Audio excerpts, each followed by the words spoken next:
Hello, everybody. Welcome to the Entrepreneurial Truth Podcast. My guest today is Brittany Gunderson. She is an author and a happiness and mental health life coach. She is a domestic violence survivor with many mental illnesses that she copes with. Brittany learned how to be happy despite them. And now she teaches others how to cope with mental illness, heal from domestic violence, and find their own happiness. Welcome to the show, Brittany. Thank you, Jim. It's an You're honor to be here. You're so welcome. I appreciate you being on. I really do. So I'm going to lose the glasses because the glasses glare on the screen a lot. So I'll take care of that. And there we go. Much better.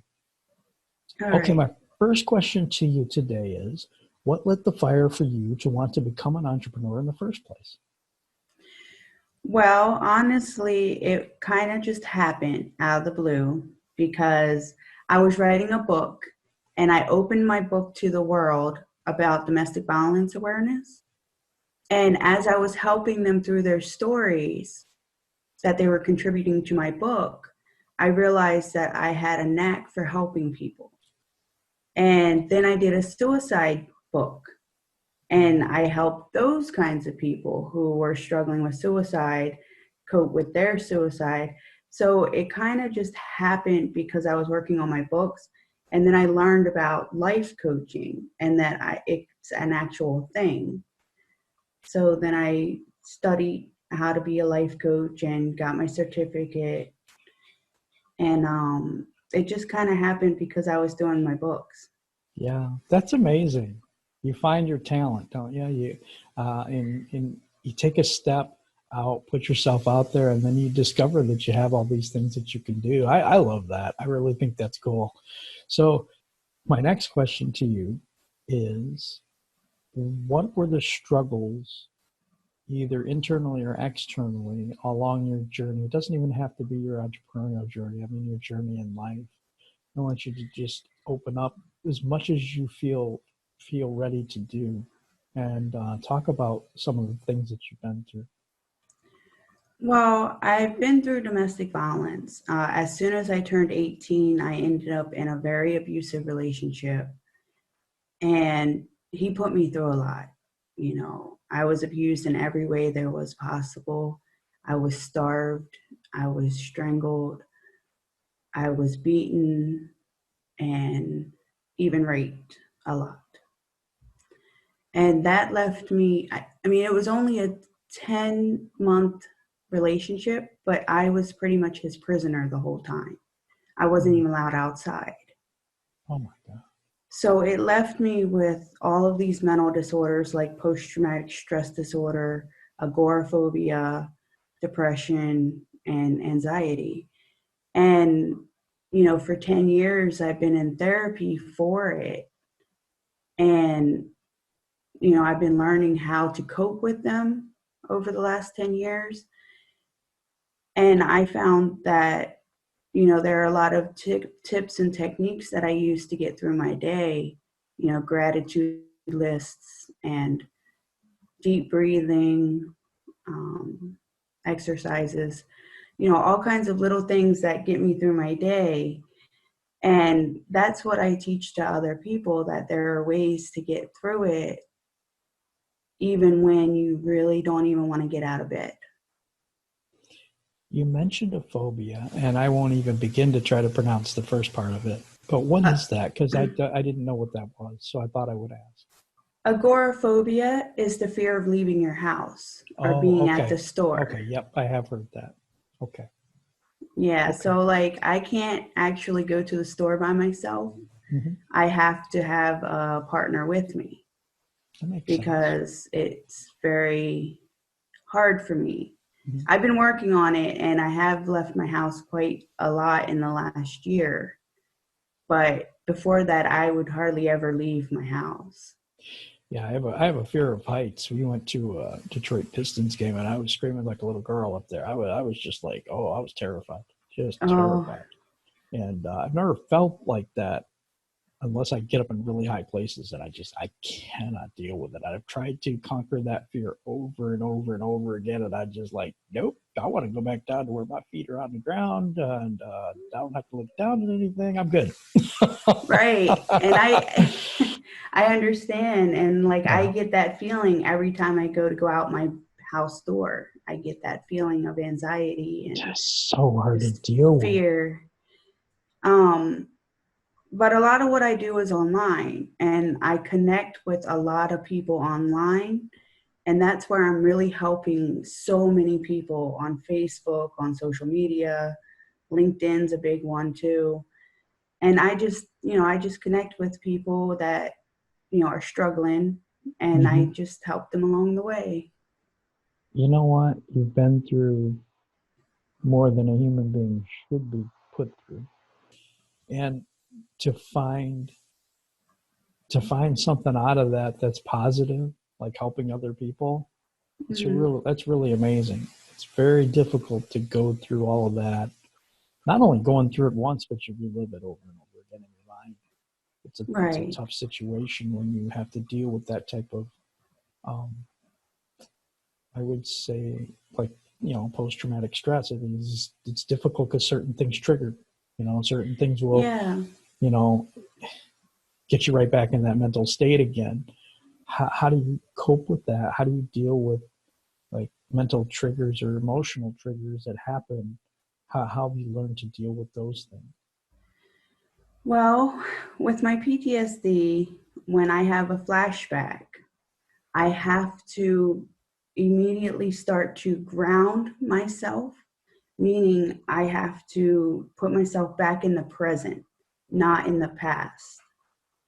Because in my head, I'm back in the past, it's all happening all over again. Hmm. And whoever's around me is not who I'm seeing. I'm seeing the people in the past.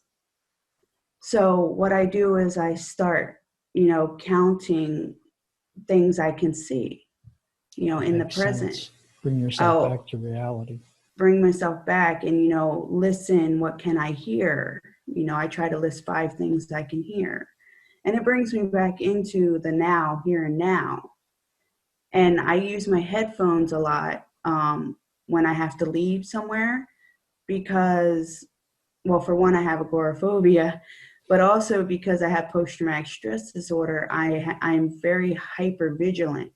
Hmm. But the music helps keep my body calmer, so I'm not so tense when I'm walking, from here to the store or anywhere real close by. Um, but it is hard to cope with post-traumatic stress disorder, especially when a trigger hits, that you didn't even expect to come out of nowhere. And then all of a sudden you have to put yourself back in the present. Yeah. Because I was in multiple domestic violence relationships Oh, after that wow. guy. I had Wow. gotten with a bunch of other guys who were Hmm. abusive and controlling. Finally, 2 years ago, I ended up with a guy who doesn't control me or abuse me. Aw, So, that's such good news. yes, and we're doing really good together, and I'm really happy with him. Aw. So there are guys out there who do not do that, but it took me a very long time to understand that not all guys were abusive. Yeah, and sometimes you kind of attract that when you've been through that type of thing, over and over again. It's where your level is on the inside, and your self-worth, and how you feel about yourself too.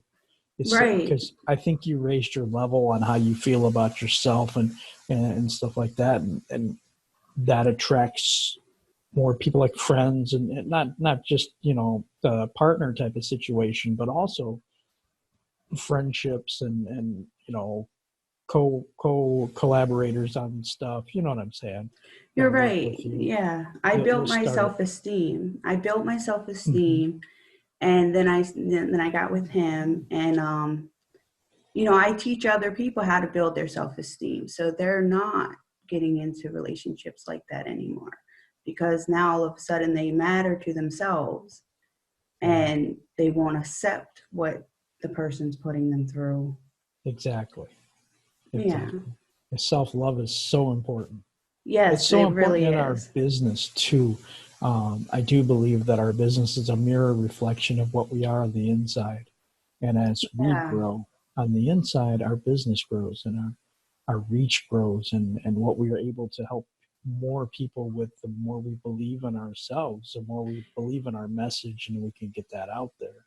Yeah, that's very true. Yes. And it takes a lot of confidence and it takes a lot of self-esteem to be able to tell your story to the whole world. Yes. And especially one that has so much horrifying and traumatic things in it. It's very hard to tell your story, but it does take a lot of confidence to get your story out there so that other people know that you understand what they're going through. Exactly. I mean, if people watch this today and they're going through that type of a situation, just listen to what's happened, positive Right. in your life, and then they can see that, and they're able to move forward in their life and not accept the garbage. There is Bad stuff. life. There is life after domestic violence. There really is. And see, they can see you and resonate with you and say, you know what, I can do this, because they see Yeah. your story, because you put your story out there. And you said you were an author, right? Yes.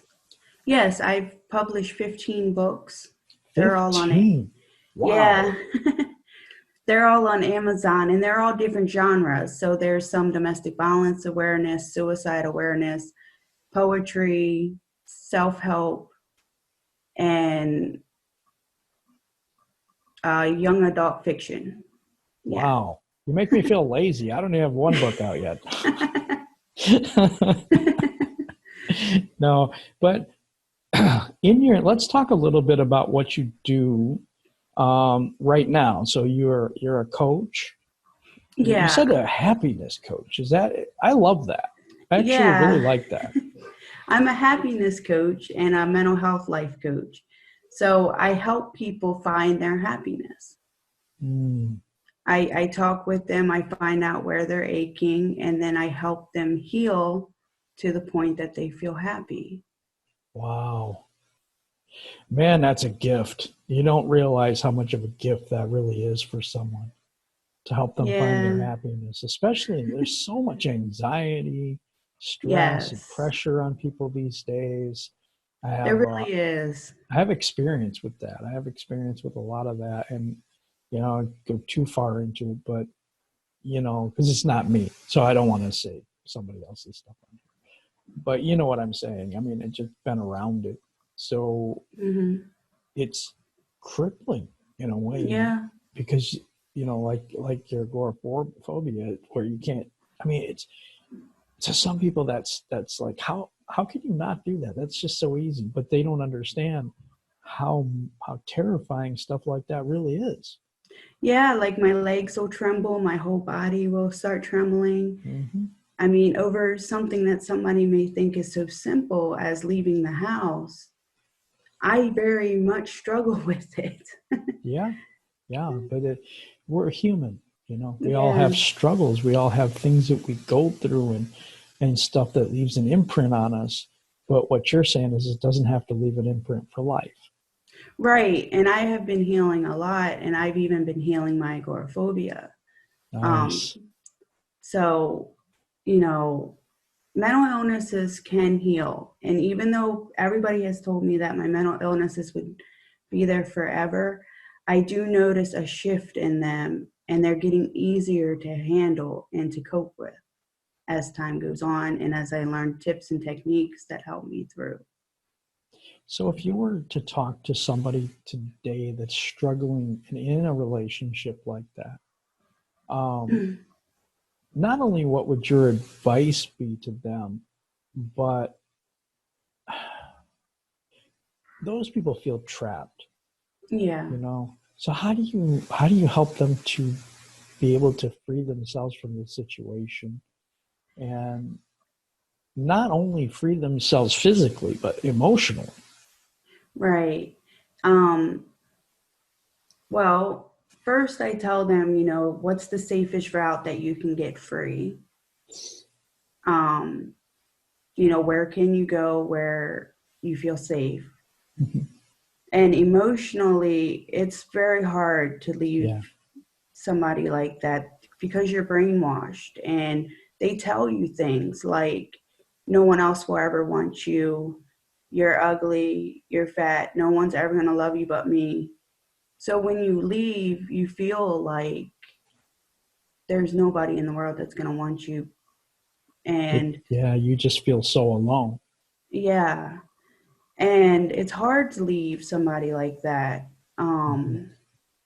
But my advice is leave anyway. you will get you will get past that point. You will go in your head back and forth, but do not actually physically go back once you get free. Just Absolutely. stay free. Because look where you're at now, and have everybody here see where you're at now and happy Yeah, and not dealing with all that. There is that's hope. correct. You won't Yes. be alone forever, but yeah, there's some work you're going to have to do on yourself first. Yes, it takes a lot of inner work. It really does. It does. And you will learn how to cope with that. You will also learn self-esteem. You will Mm-hmm. learn confidence, Mm-hmm. and you will learn that you are worth more than that, because everybody is worthy of kindness, love, and respect and deserves to be treated as such. And eventually you will understand that as well. That's right. That's right. You talked a little bit about a book about suicide. This is Yes. a topic that we we don't really talk about a lot because it's a touchy subject. It's tough to talk about. But when someone gets that low, Yeah. when someone feels like, and I'm not talking the cry for help type, because there's kind of two types, right? Yeah. There's type where we're Yeah. crying for help, and then there's another type where we're just like, where they're gonna do it. This is serious, and you have to deal. You have to deal with that type of thing. Um, Number one, I mean, how do you talk to someone like that? That is in that moment that feels like, you know what? There's just no reason, you know. Well, I myself have been suicidal many Mm-hmm. times throughout my life, mostly in the really bad times. And what got me through is, it seems silly, but I was 17 and I was very depressed and suicidal. And sometimes the only thing that got me through was the fact that if I killed myself, I would not be able to hear my favorite music anymore. Wow. Something as little as music kept me going from day to day. Mm. And so what I do is I ask them, hold on to something, even if it's something tiny that you don't want to sacrifice so that you can live to see another day. Um, and I also tell them to hold on to hope, because life will get better and you will look back and be glad that you did not commit suicide, And years down the road. because you've been through it, you can tell other people, yeah, I've been there. I understand. And they'll know you understand. It's not just you're saying it. And also, Right. now you've come out on the other side and you're happy, and that shows them also that there is hope. Things do Yeah. change. There Yeah. is And life. I look back and I'm so glad that I was able to hold on and be strong through those times to where I did not commit suicide, because now I have children and now I have, all of this happiness and a partner that treats me right. And, Mm. I'm just really happy that I was able to hold on. That is, see, and that's something that people are watching, and they feel like, everything's coming crashing down on them, and they feel like they just don't want to go anymore. This could Right. save lives. I It's very have serious. I have prevented many suicides over the past year just by Mm. talking to them, just by, being there for them in their darkest times. They've told me that I'm the reason they're still alive, because I Mm. gave them hope. I gave them a reason to continue living. I hear people that want to help people. I have people on this show that really do want to help people, and they have a service or something where that people can get over limiting beliefs or build a business or things like that. But what we're Right. talking about tonight, helping people, is just seriously being in there in the trenches with those people and getting them Yeah. through another day. It's totally different than most things that I have on the show, to be honest. And Right. I think you're doing a tremendous work. I think Thank that you. you have a huge heart for people, even though people have done you wrong. Yes. And And you're right about that. Yes. I just feel like that the message tonight is hope. Yes. It really Hope. is. I'm going to switch gears a little bit, try to get to some happy stuff. Okay. I hear you do a podcast as well. Yes, I do. I just started it, a couple weeks ago, and I've had quite a few people that I've interviewed and had on my show. It's on anchor.fm, Nice. and then it's just my name, Brittany Gunderson. What we'll do is we'll put a link to that show in the show notes here in YouTube, Okay. and then there'll be show notes in Spotify and all those the other things that we're on, so that people can get to listen to your show and you're Yeah. interviewing other people. What's it like being on the other side of things tonight? It's very interesting. I'm used to being the one asking the questions, and it's very interesting to be able to tell my side and my story. Yeah, It's because very interesting. when you are the host, you kind of defer to the guest. You Yeah, try not to say as much, although I'm a little more talkative than maybe most. But you know, and being on the other side, it's different. I did an it interview with is. Joy Nicholson, and it was cool, but it was a little different. You know, Right. Yeah, it's fun, and I do enjoy it. yeah, because you get to tell your story, whereas Yeah, on most shows you're listening to everyone else's story. right. And it's inspiring to hear yours tonight. It really is. I think that people will get a lot out of that. And how I was going to ask you this too, um, going back into what you do as a happiness and mental health coach. What what do you see as one of the major things that's coming up with your clients that they have to work through? Self-esteem, I believe, is the number one problem Yeah, that I face. I There's get that their a lot personal too. self-esteem. Get that a lot too. The imposter syndrome, if you've heard of that, it's kind of like who's going to listen to me, that type of thing. Right. Who am I to go out and interview people from all over the world like I'm doing, and that's probably you as well. I love the fact that you're a writer. Was your writing therapeutic? Yes, it is very therapeutic for me. I thought so. You get to put down all your ideas and all the stuff that you've been through, and once you get Right. stuff on paper, it kind of comes out of you. Yeah. Yeah, it's a release. Mm-hmm. Definitely. It is. And do we could put some of the links to your books down there too in the Okay. description. You just got to get that to me, no big deal. But Yeah, I, sure. I I love the conversation tonight. If if someone was struggling with self-esteem, um, what advice would you give that person? Well, I would tell them that they're worthy. And above all, they're worthy of kindness, love, and respect, even from themselves. Mm, that's deep. Yeah. That's deeper than most people think. Yeah. We struggle as human beings to see ourselves as we really are to other people. Like Yeah. I'll look in the mirror and I'll see something, and maybe it's not as good as what other people see. Right. We always are. They say we're our own worst critic. I believe it's Yeah. almost worse than that. I think that we are super critical of ourselves.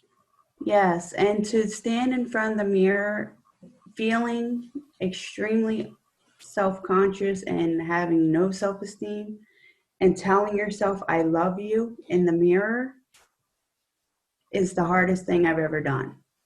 But it did build my self-esteem every day of telling myself in the mirror, I love you. And over time, it did build it up. It like reprogrammed my brain to believe that I was worthy of my own love. And I am. Obviously now I know that, but there was a time where I had no self-esteem whatsoever. Wow. And you've come a long way.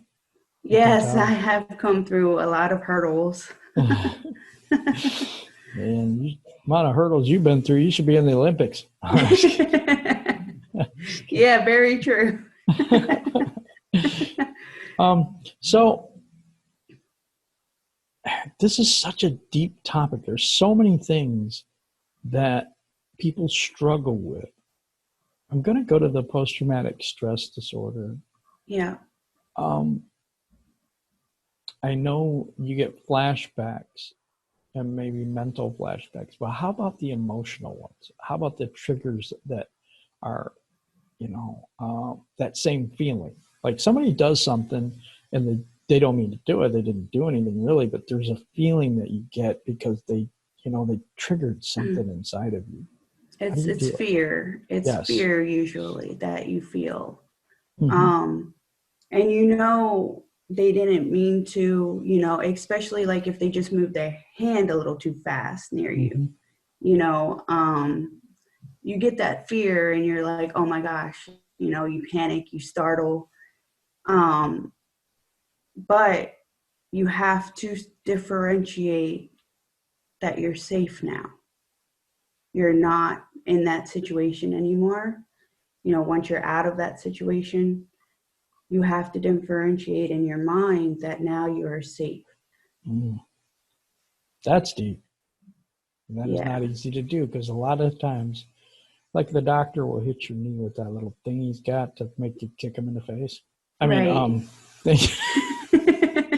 it's just a reaction. It's hard to control. Right. You have no control. You have no real control over the startling. Okay. But there are techniques that you can do to prevent so much tenseness and anxiety and stress, like, guided imagery, meditation. Those are like good techniques to use before it happens so it doesn't happen as much. I totally understand. Like teach yourself to be calm. So when you're stressed, it's easy to get calm again. Yeah, that makes sense. That makes a lot of sense. That's really good advice. Yeah. So I know that you do really well with your coaching because I can tell because I've had all these answers to these questions and they're all really good ones, by the way. Thank you. Tell me a little bit about what you offer. Like you do one-on-one coaching, group coaching. Is that I do one-on-one coaching. Okay, one-on-one coaching. Okay. I offer a monthly program, month to month, and it varies person to person because everybody is an individual and everybody is suffering individually on their own. Yes. So my program shifts with each person.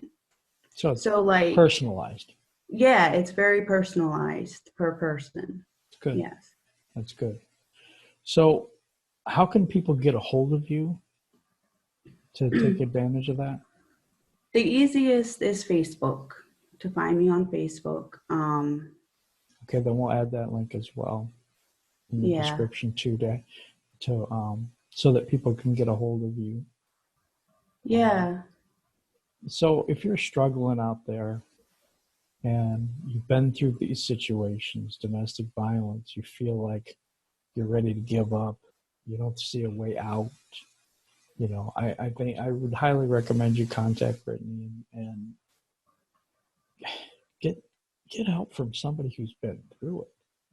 Right. Get help from someone who's been there and done that, has come out on the other side in a loving relationship rather than an abusive one.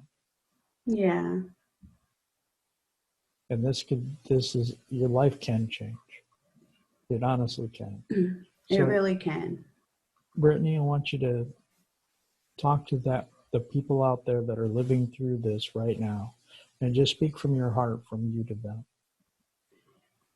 I just want everybody to know that you're worthy and you can have a better life than what you're living now. Your life will get better in the future, and just hold on tight, and don't give up. Just stay strong. It's very, very good. I appreciate you being on the show today, Brittany.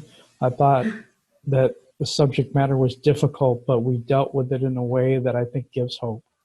And Yeah. I'm I'm happy that we were able to tackle the topics that are sometimes really hard for people to talk about. I appreciate you being candid and honest tonight too, Yeah, it's and no being problem. open, because I Thank you think for it'll help a having lot of me. people. Well, you're Yeah. welcome. All right, everybody. If you like the video, click the thumbs up, give me a subscribe, and then comment below. And when you're done with that, take a break, because that was a workout. There was a lot going on there. But no, I appreciate you, Brittany, and I thank you for being on today. Thank you, Jim. All right, everybody, you have a wonderful day, and we'll catch you next time.